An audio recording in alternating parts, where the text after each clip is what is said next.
Hi guys, मैं हूं जूनी और आप लोग देख रहे हैं जस्ट एक्सप्लेन। और आज मैं जिस एनीमे को एक्सप्लेन करने जा रहा हूं वो है मॉन्स्टर्स एजेंसी का पार्ट नंबर 2। तो इसलिए बिना किसी डिले के वीडियो को स्टार्ट करते हैं। इस वीडियो के स्टार्ट में हम लोग देखते हैं कि तानीजाकी के फोन में एक क्लाइंट का कॉल आता है। फिर ये सभी लोग एजेंसी में पहुंच जाते हैं और वहां पर एक लड़की होती है जिसका देख करके डजाई उसके साथ फिर से फ्लर्ट करने लगता है, जिसे देख करके कुनिकिदा तजाई को मारता है और उसको एक कमरे के अंदर लेके जाता है। वहां पर उसकी अच्छी खासी धुलाई होती है। दूसरी तरफ वो लेडी अपनी प्रॉब्लम्स के बारे में बताती है कि उनकी कंपनी के पीछे एक गली में कुछ स्मगलर्स घूमते हैं, जो सुनकर कि कुनिकिदा बाहर निकल कर आता है और वो उस जॉब को आतुशी और तानीजाकी को दे देता है। तभी नाओमी बोलती है कि अगर तानीजाकी इस जॉब में इन्वॉल्व है देन वो भी इस जॉब में काम करेगी। इसके बाद कि आतुशी उस जॉब में जाने से पहले कुनिकिदा आतुशी को एक आदमी के फोटो दिखाता है और वो बोलता है कि इसका नाम आक्तागावा है और इस सिटी में सबसे खतरनाक पोर्ट माफिया गैंग का एक मेंबर है। अगर तुम इससे किसी भी जगह पर भी मिले तो सिर्फ बचकर वहां से भाग जाना। जिसमें आतुशी बोलता है कि क्यों। कुनिकिदा बोलता है कि क्योंकि इसके पास भी हमारी जैसे ही सुपर नेचुरल एबिलिटीज हैं और वो बहुत ही डेंजरस है। तो अगले सीन में हम लोग आक्तागावा को दिखाया जाता है जो कि पुलिस स्टेशन में जाता है एक सूटकेस लेकर, और उसको देखते ही पुलिस समझ जाती है कि ये कौन है। और इससे पहले कि वो कुछ कर पाते आक्तागावा अपनी एबिलिटी से उन पर अटैक करता है और वहां से निकल जाता है। इसके बाद हम लोग देखते हैं कि उसने उन दोनों पुलिस वालों को बहुत बुरी तरीके से मारा होता है और इसके कुछ ही देर बाद ही वो पुलिस स्टेशन ब्लास्ट हो जाता है। और दूसरी तरफ वो लेडी आतुशी और बाकी सबको एक गली में लेकर जाती है, जहां पर जाने के बाद उन लोगों को काफी अजीब लगता है। और तभी वो लेडी बोलती है कि मुझे माफ करना क्योंकि मैंने तुम लोगों को ट्रैप में फंसा दिया है। और इसके बाद कि वो आक्तागावा को फोन करती है और बोलती है कि मैंने उन लोगों को पकड़ लिया है। और आक्तागावा का नाम सुनकर आतुशी और तानीजाकी तो शॉक्ड हो जाते हैं और फिर वो लेडी उन पर गन से फायर कर देती है। और बाय द वे उस लड़की का नाम हिगुची होता है जो कि पोर्ट माफिया की एक मेंबर है और वो तानीजाकी के ऊपर गन से फायर कर देती है। लेकिन बीच में नाओमी आ जाती है जिसकी वजह से सारी की सारी गोलियां उसे लग जाती है और वो तानीजाकी के ऊपर गिर जाती है। और ये सब देखकर तानीजाकी सदमे में चला जाता है। और दूसरी तरफ आतुशी इन सब चीज़ों से इतना ज़्यादा डर चुका होता है कि वो फ्रीज हो जाता है। तभी पीछे से हिगुची तानीजाकी के ऊपर बंदूक तान देती है और वो बोलती है कि देन अब तुम भी मरने वाले हो। इस सब के बाद तानीजाकी को गुस्सा आ जाता है और वो आतुशी को पीछे हटने के लिए बोलता है और अपनी एबिलिटी को यूज करता है जिसका कि नाम होता है लाइट स्नो। इसकी वजह से वहां पर स्नो गिरने लगती है और तानीजाकी उस स्नो में छुप जाता है, इसकी वजह से कि हिगुची तानीजाकी को नहीं देख पाती और वो मौका का फायदा उठाकर तानीजाकी पीछे से हिगुची का गला घोंटने लगता है। पर वहां पर आक्तागावा आकर पहुंच जाता है और वो तानीजाकी को पीछे से घायल कर देता है। और आक्तागावा को देखकर हिगुची बोलती है कि मैं अकेले इन्हें संभाल ली थी, और जिसके जवाब में आक्तागावा हिगुची को थप्पड़ मारता है। मैंने तुम्हें बोला था कि मुझे वो टाइगर जिंदा चाहिए, पर तुम यहाँ पर तो गोलीबारी कर रही हो। खैर छोड़ो। इसके बाद आक्तागावा आतुशी को बोलता है कि मेरा इंटेंशन सिर्फ तुमको जिंदा पकड़ने का था, लेकिन तुम्हारे लिए तुम्हारे बेचारे दोस्त मारे गए। और ये सुनकर आतुशी को शॉक लगता है कि ये सब उसकी वजह से हुआ। फिर आक्तागावा अपनी एबिलिटी को यूज करता है जिसका कि नाम होता है राशोमोन। इस एबिलिटी की वजह से आक्तागावा के शरीर के पीछे से एक ब्लैक मॉन्स्टर निकलता है जो कि बहुत ही पावरफुल होता है। लेकिन इस बार जानबूझकर आक्तागावा आतुशी को छोड़ देता है और बोलता है कि मुझे तुम जिंदा चाहिए, लेकिन अगली बार कोई भी चालाकी करी तो मैं तुम्हारा पैर काट दूंगा। वहीं दूसरी तरफ तानीजाकी आतुशी को वहां से भागने के लिए बोलता है। तभी आतुशी को याद आता है कि कुनिकिदा ने एक बात बताई थी कि कभी भी एजेंसी का नाम बदनाम मत होने देना। और ये सोचकर आतुशी भागकर आक्तागावा के पीछे से एक बंदूक को उठाकर उस पर अटैक करने लगता है, लेकिन एक भी गोली आक्तागावा को छू भी नहीं पाती है। और फिर आक्तागावा अपने राशोमोन को यूज करके इस बार सच में आतुशी का पैर काट देता है और इसकी वजह से आतुशी दर्द के मारे रोने लगता है। तभी उसे याद आता है कि अपने बचपन में जब वो एक ऑर्फनेज में रोता था तब उसके ऑर्फनेज के मास्टर उसे बोलते थे कि तुम रो भी नहीं सकते क्योंकि रोने का हक सिर्फ उन्हें ही है जिनके पेरेंट्स हैं और तुम्हारे पेरेंट्स नहीं है, तो इसलिए तुम्हें रोने का भी हक नहीं है। और ये सोचने के बाद वो गुस्से में आ जाता है और अपने टाइगर फॉर्म में ट्रांसफॉर्म होने लगता है और उसका पैर वापस से रीजनरेट हो जाता है। इसके बाद वो सीधा आक्तागावा के ऊपर झपटा मारता है, लेकिन आक्तागावा साइड होकर खुद को बचा लेता है। वहीं बीच में हिगुची उस टाइगर पर अपने गन से फायर करती है पर उसका कुछ भी असर नहीं होता है। फिर वो टाइगर हिगुची को मारने वाला होता है कि तभी आक्तागावा उसको बीच से काट देता है, लेकिन सही वक्त पर तानीजाकी अपनी एबिलिटी को यूज कर लेता है जिसकी वजह से आक्तागावा का अटैक बेअसर हो जाता है और वो टाइगर पीछे से आक्तागावा के ऊपर अटैक करने ही वाला होता है। और दूसरी ओर आक्तागावा उस पर अटैक करने ही वाला होता है कि तभी बीच में दजाई आ जाता है और उन दोनों को ही रोक लेता है अपनी पावर का यूज करके। देन दजाई को देखकर हिगुची पूछती है तुम यहाँ पर कैसे। तो जवाब में दजाई बोलता है कि मैंने तुम्हारे साथ फ्लर्ट करते वक्त तुम्हारे पॉकेट में एक रिकॉर्डर रख दिया था और एक ट्रांसमीटर भी, जिसकी वजह से मैं यहाँ पर पहुंच पाया। और फिर हिगुची दजाई के ऊपर गन पॉइंट कर देती है, जिसके बाद कि आक्तावा बोलता है कि गन को नीचे करो क्योंकि वैसे भी तुम दजाई को हरा नहीं पाओगी। और वो दजाई को बोलता है कि तुमने तो इस बार उसे बचा लिया, पर अगली बार हम लोग उसे ले जाएंगे क्योंकि ब्लैक मार्केट में इस टाइगर की कीमत 7 बिलियन येन है। फिर आक्तावा दजाई को एक एक्सपोर्ट मेंबर कह के बुलाता है और यहाँ से हमें पता चलता है कि दजाई ने एजेंसी ज्वाइन करने से पहले एक पोर्ट माफिया मेंबर था, यानी कि अब हमें पता चल गया कि वो इससे पहले क्या करता था। जिसके बाद की सीन चेंज होता है और हम लोग आतुशी को देखते हैं जो कि हॉस्पिटल में होता है और जो होश आ जाता है और याद करने लगता है कि उसके और बाकी सबके साथ क्या हुआ था। जिसके बाद कि वो पैनिक करने लगता है कि तभी साइड से कुनिकिता बोलता है कि पैनिक मत करो, वो दोनों बिल्कुल ठीक है और उनका ट्रीटमेंट चल रहा है। दूसरी तरफ हम लोग तानीजाकी को देख पाते हैं जिसको कि एक लेडी डॉक्टर जिनका नाम की योशानो होता है वो ट्रीटमेंट कर रही होती है और ट्रीटमेंट थोड़ा सा स्पेशल ट्रीटमेंट होता है बाय द वे। फिर कुनिकिता आतुशी को बोलता है कि तुम्हारे ऊपर 7 बिलियन येन का इनाम है ब्लैक मार्केट में और इसी वजह से तुम जहां भी जाओगे फर्क नहीं पड़ता, वो लोग तुम्हें पकड़ ही लेंगे। और ये सुनकर आतुशी और भी पैनिक करने लगता है। इसको देखकर ही कुनिकिता बोलता है पैनिक मत करो, मुश्किल चाहे जितनी भी बड़ी क्यों ना हो, हमें हमेशा शांत रहना चाहिए। और आतुशी भी नोटिस करता है कि इतना सब कुछ होने के बाद कुनिकिता कितना ज्यादा शांत हो रखा है।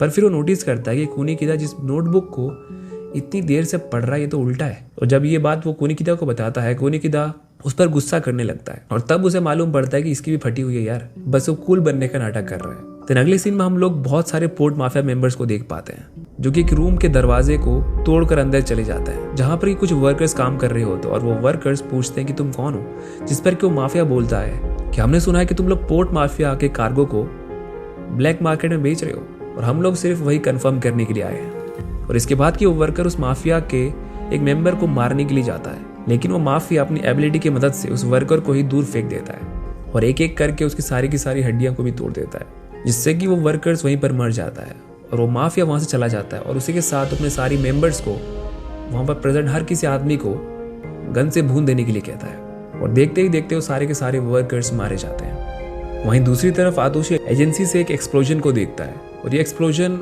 उसी जगह पर हुआ होता है जहां पर कि वो पोर्ट माफिया ने अटैक किया था। नेक्स्ट आतुशी उस कंफर्म करने के लिए वही एक्सप्लोजन की जगह पर जाता है और वहां पर पहले से मीडिया और पुलिस आ गए होते हैं और सभी लोग इतने सारे मरे हुए वर्कर्स को देखकर डर जाते हैं और वहाँ आसपास बात करते हैं कि ये सब ब्लैक लिजर्ड के गैंग ने किया है और ये गैंग पोर्ट माफिया के अंडर काम करते हैं जो कि पोर्ट माफिया के सबसे खतरनाक गैंग में से एक है। और ये सब सुनकर और देखकर आतुशी बहुत ज़्यादा डर जाता है और वो टेलीफोन बूथ पर जाकर हिगुची को कॉल करता है और ये बोलता है कि मैंने डिटेक्टिव आर्म्ड एजेंसी को छोड़ दिया है और अब मैं अकेले ही हूँ और अगर तुम्हारे अंदर दम है तो तुम मुझे पकड़ के बताओ। वहीं दूसरी तरफ अचानक से आतुशी को ये सब बात सुनकर हिगुची समझ जाती है कि आतुशी पोर्ट माफिया और आर्म्ड एजेंसी के बीच में कोई भी वार नहीं चाहता है। इसके बाद की हिगुची ब्लैक लिजर्ड के गैंग को कॉल करती है। दूसरी तरफ आतुशी काफी ज्यादा उदास होकर एजेंसी में जाता है और वहां पर कुनिकिता काम कर रहा होता है और आतुशी से मदद मांगता है। आतुशी उसके बात को इग्नोर करके बोलता है कि एजेंसी अब सुरक्षित है, अब डरने की कोई भी बात नहीं है। और ये बोलकर वो एक बैग लेकर वहां से चला जाता है। फिर हम लोग ब्लैक लिजर्ड के गैंग्स को देखते हैं जहां पर कि 2 मेंबर्स एक दूसरे के आमने सामने आते हैं और उनमें वैसे भी कुछ खास रिश्ता नहीं होता है। देन अगले सीन में हम लोग आक्तागावा को देख पाते हैं। जेल में बंधी पड़ी हुई एक लड़की से बात करता है। हमें उस लड़की का चेहरा तो नहीं दिखाया जाता बाय द वे, बट खैर छोड़ो। फिर आक्तागावा उस लड़की को मारने ही वाला होता है। फिर हम ब्लैक लिजर्ड के गैंग को देख पाते हैं और वो आर्म्ड डिटेक्टिव एजेंसी में पहुंच जाते हैं और वो सीधा दरवाजा तोड़कर अंदर चले जाते हैं, जिसे देखकर ही कुनिकिता और बाकी सब मेंबर शॉक्ड हो जाते हैं। वहीं दूसरी तरफ आतुशी चलते चलते अब एजेंसी से काफी दूर आ चुका होता है और वो काफी उदास भी होता है। वो सोचता है कि कैसे उसको ऑर्फनेज से निकाल दिया गया, पर उसे जैसे तैसे एक एजेंसी में काम करने का मौका मिला, पर मजबूरी में अब उसे वो भी छोड़कर जाना पड़ रहा है। आतुशी ये सब सोच ही रहा होता है कि उसे गनफायर की आवाज आती है और ये आवाज आर्म डिटेक्टिव एजेंसी से ही आ रही होती है, यानी उसी बिल्डिंग से। और वो समझ जाता है कि ये जरूर या फिर इस अटैक के पीछे जरूर पोर्ट माफिया मेंबर्स ही हैं, जिसकी वजह से आतुशी एजेंसी की तरफ दौड़ के जाने लगता है और जैसे तैसे करके आतुशी एजेंसी में पहुंच जाता है। लेकिन वहां पर उसको कुछ और ही नज़ारा देखने को मिलता है। आतुशी एकदम शॉक्ड हो जाता है क्योंकि वहां की हालत तो कुछ और ही। वहां पर हम लोग देख पाते हैं कि कुनिकिता और बाकी सारे मेंबर्स तो ब्लैक लिजर्ड मेंबर्स को धो रहे होते हैं और ये देखकर आतुशी अपने मन में बोलता है कि ये लोग तो पोर्ट माफिया मेंबर से भी ज़्यादा खतरनाक है। एंड ऑब्वियसली उसका डाउट तो बनता ही है, क्योंकि इसने बस उन्हें फ्लर्ट करते ही देखा है और अजीब गरीब काम करते ही देखा है। फाइट करते हुए तो पहली बार देख रहा हूँ ये। इसके बाद कुनिकिदा आतुशी को देखकर गुस्सा हो जाता है और वो बोलता है कि तुम इतनी देर से कहाँ खो गए थे। और वो सब कुछ हिसाब करने लगता है कि ऑफिस में जितनी भी तोड़फोड़ हुई है आखिरकार उसको वापस बनाने में कितना पैसा लगेगा। दूसरी तरफ एजेंसी का एक मेंबर कुनिकिदा से पूछता है कि आखिरकार इन लोगों का करना क्या है, जिसमें कि कुनिकिदा बोलता है कि क्या करना है, खिड़की से फेंक दो सबको। और वो लोग उन सबको खिड़की से तीसरी मंजिल से फेंक देते हैं। वहीं आतुशी को लगता है कि एजेंसी के सारे मेंबर्स मर गए, लेकिन वो सभी जिंदा होते हैं। और ये देखकर आतुशी खुशी के मारे रोने लगता है और ये देखकर कुनिकिदा भी उसको चिढ़ाने लगता है। सभी लोग ऑफिस को साफ कर रहे होते हैं और आतुशी को साफ करते करते एक एजेंसी के ऊपर नजर जाती है जिसका नाम की रानपो-सान होता है। और ये एक असिस्टेंट को बोलता है कि क्या तुम मेरे इस बोतल में से इस मार्बल को निकाल कर दोगे। और ये सुनकर वो असिस्टेंट उस बोतल को तोड़कर उसमें से वो मार्बल को निकाल कर रानपो-सान को दे देता है और वो मार्बल रानपो-सान को काफ़ी ज़्यादा पसंद आता है। वहीं ये सब देखकर आतुशी को रानपो-सान थोड़ा सा अजीब और थोड़ा सा शक लगता है उसके ऊपर। और कुनिकिदा के पास रानपो-सान के बारे में जाकर वो चुगली करता है कि तभी रानपो-सान कुनिकिदा को बोलता है कि मेरा केस रह गया है जिसे कि पुलिस सॉल्व ही नहीं कर पा रही है। और तुम्हें तो पता ही होगा कि पुलिस मेरे बिना कोई केस सॉल्व ही नहीं कर पा रही है आजकल, क्योंकि मेरे पास है सुपर रिडक्शन एबिलिटी जो कि पूरी दुनिया में सबसे बेस्ट एबिलिटी है। वहीं कुनिकिदा बोलता है कि तुम्हारी मदद से ही तो हमारी एजेंसी चल रही है। और बाकी सब मेंबर्स भी इस बात से एग्री करते हैं और रानपो-सान की तारीफ भी करते हैं। फिर कुनिकिदा आतुशी को बोलता है कि तुम भी रानपो-सान के साथ असिस्टेंट के तौर पर वहाँ पर जाओ। पर रानपो बोलता है कि मुझे कोई असिस्टेंट की ज़रूरत नहीं है, हाँ पर मुझे ट्रेन में थोड़ी सी दिक्कत होती है ट्रैवल करने में, तो हाँ तुम मेरी वहाँ पर मदद कर सकते हो। देन आतुशी और रानपो-सान ट्रेन से जा रहे होते हैं जहाँ पर कि रानपो उसी मार्बल को घूरता रहता है। और आतुशी अपने मन में सोचता है कि क्या रानपो-सान अपनी एबिलिटी से कुछ कर भी सकता है। फिर ये दोनों अपने काम में जगह पर जाकर पहुंच जाते हैं और रानपो-सान एक नए आदमी को देखकर बोलता है कि यासुई-सान कहाँ पर है, जिस पर कि वो आदमी बोलता है कि मैं मिनोरा हूँ और मैंने यासुई-सान के केस को अपने हाथों में लिया है। असल में ये जो केस है ये एक मर्डर केस है जो कि पहले यासुई-सान संभाल रहे थे, लेकिन अब मिनोरा संभाल रहा है। इसके बाद मिनोरा काफी रूड तरीके से रानपो-सान को बोलता है कि हमें किसी भी प्राइवेट एजेंसी के डिटेक्टिव की जरूरत नहीं है, क्योंकि जो विक्टिम है वो मेरा सबऑर्डिनेट है। फिर मिनोरा उन दोनों को विक्टिम को दिखाता है जो कि एक लड़की है। साइड से एक पुलिस जिसका नाम की सुगीमोतो है वो वहां पर बोलता है कि आज सुबह इसकी बॉडी नदी से मिला है। मिनोरा बोलता है कि इसके सीने पर 3 गोली लगी है। रानपो-सान पूछता है कि क्या कोई सस्पेक्ट है। मिनोरा बोलता है कि नहीं, इसका कोई भी बॉयफ्रेंड नहीं था या फिर इसका कोई क्लोज नहीं था। तभी साइड में बाकी ऑफिसर चिल्लाने लगते हैं कि उन्हें एक और डेड बॉडी मिली है नदी में से। और जब वो लोग उस बॉडी को रिवील करते हैं तब उन्हें पता चलता है कि वो एक्चुअल में दजाई है और वो मरा नहीं होता है। बाय द वे एक्चुअल में मरने को लिए ट्राई कर रहा होता है, पर इन लोगों की वजह से वो फिर से बच जाता है। फिर दजाई आतुशी से पूछता है कि तुम यहाँ पर क्या कर रहे हो, और जवाब में आतुशी अपने केस के बारे में उसे बताता है। तेन हम दजाई को देखते हैं जो कि विक्टिम के पास जाकर रो रहा होता है, लेकिन वो रो कम और फ्लर्ट ज्यादा कर रहा होता है। और हाँ, मतलब फ्लर्ट से मतलब ये है कि लाइक कौन है ये खूबसूरत लड़की जो कि मेरे बिना ही मर गई। दूसरी तरफ मिनोरा रानपो-सान से दजाई के बारे में पूछता है। जवाब में रानपो-सान बोलता है कि ये मेरा एक कलीग है। और ये सुनकर मिनोरा और भी ज्यादा गुस्से में आ जाता है और वो लोगों को वहां से जाने के लिए बोलता है। फिर रानपो-सान सुगीमोतो को इस केस को 60 सेकंड्स के अंदर सॉल्व करने के लिए बोलता है। और ये सुनकर सुगीमोतो घबराने लगता है और उसके घबराहट में ही 10 सेकंड बीत जाते हैं। और उसके बाद सुगीमोतो को कुछ भी समझ में नहीं आता है, तो बोलता है कि शायद पोर्ट माफिया ने इस मर्डर को करा है, क्योंकि वो लोग किसी को मारने के लिए हमेशा 3 गोली मारते हैं। तभी दजाई बोलता है कि नहीं, ये गलत है, पोर्ट माफिया ने इस मर्डर को नहीं किया है, क्योंकि वो लोग किसी को मारने से पहले उसके जॉ को नहीं तोड़ते हैं, यानी कि जबड़े को नहीं तोड़ते हैं और फिर 3 गोली नहीं मारते हैं। और ये सुनकर मिनोरा बोलता है कि तो मर्डरर ने खुद को कवर करने के लिए इसके ऊपर 3 गोली मारी है। दूसरी तरफ 60 सेकंड्स खत्म हो जाते हैं और फिर मिनोरा रानपो-सान को 60 सेकंड्स के अंदर इस केस को सॉल्व करने के लिए बोलता है। और जवाब में रानपो बोलता है कि मैंने तो इस केस को कब से सॉल्व कर लिया है और 60 सेकंड में बताना पहले कौन सी बड़ी बात है। इसके बाद कि वो अपना चश्मा पहनता है और अपनी सुपर डिडक्शन एबिलिटी का इस्तेमाल करता है और फिर वो अपना हाथ मर्डरर की ओर पॉइंट करता है, जिसे कि देखकर सब कोई शॉक में पड़ जाता है, क्योंकि वो मर्डरर कोई और नहीं बल्कि सुगीमोतो को बोलता है, जो देखकर कि मिनोरा गुस्से में आ जाता है और वो रानपो को बोलता है कि ये गलत है, क्योंकि सुगीमोतो मेरा जूनियर है। तो रानपो सुगीमोतो को उसका गन दिखाने के लिए बोलता है, क्योंकि अगर वो मर्डरर है देन उसके बंदूक में 3 गोली कम होगी क्योंकि पुलिस वाले को लिमिटेड गोली मिलती है और उसे हर एक गोली का हिसाब देना पड़ता है। वही सुनकर सुगीमोतो शॉक में पड़ जाता है और वो कुछ भी नहीं बोलता है।